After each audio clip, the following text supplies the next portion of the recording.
Croeso cynnes iawn. It's just after dawn, but already very warm. Don't worry, global warming hasn't turned the Conwy Valley into this. I'm actually in Jordan. This is our first overseas video for Bro Cyllyngen because Errol and I have been fortunate enough to have a holiday here. I'm here in the desert, having spent the night in a tent and woken up just to the most wonderful scene you can imagine. I wanted to film close to the desert floor because although this is sand, of course, all of a sudden it's full of flowers. There was rain a few days ago and what had seemed a desolate wilderness has suddenly burst into life. All these beautiful colours and fragrances. These plants, of course, were here all the time, waiting and waiting until rain came. It doesn't come very often. And all of a sudden, this world was transformed. It's hard not to remember the prophecy of Isaiah. I'm sure you know he describes salvation in terms of the desert bursting into bloom, the waste places shouting for joy. And it is joyful that something so beautiful and delicate can survive, indeed thrive, in such harsh conditions. It's a good picture of salvation because it seems to me salvation is always God's initiative. It's not something we can manufacture. We can't convert anybody else. We can't make them see things differently. But God, by his grace, breaks into our lives just as the water breaks into the dry ground and changes it.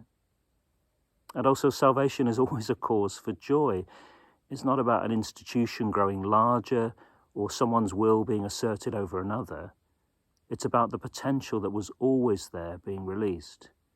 People weighed down by sadness or loss, people full of anger and bitterness, people who are victims of the corruption, injustice and cruelty of our world and what we do to each other, and a myriad other things that God is not happy with, being transformed by his redeeming love. He made us to be his. We were created to know him. And so when that grace comes, we're greeted by his love to become what we should always have been. Here in this desert place, which is suddenly alive, I pray for whatever in your life or your community, whatever around you seems hopeless and in despair.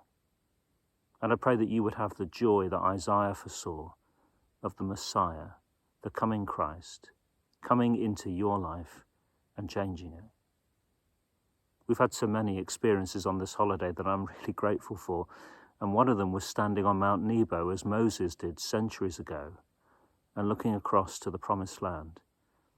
And it's full of ironies because, of course, there is so much conflict and division in the Holy Land, so many different worldviews competing. But in the end, God says to us, the desert, the dry land, will be transformed by my love. In the UK, in Jordan, in every nation. Wait for my grace and watch the desert bloom. En enw Christ, in the name of Christ. Amen.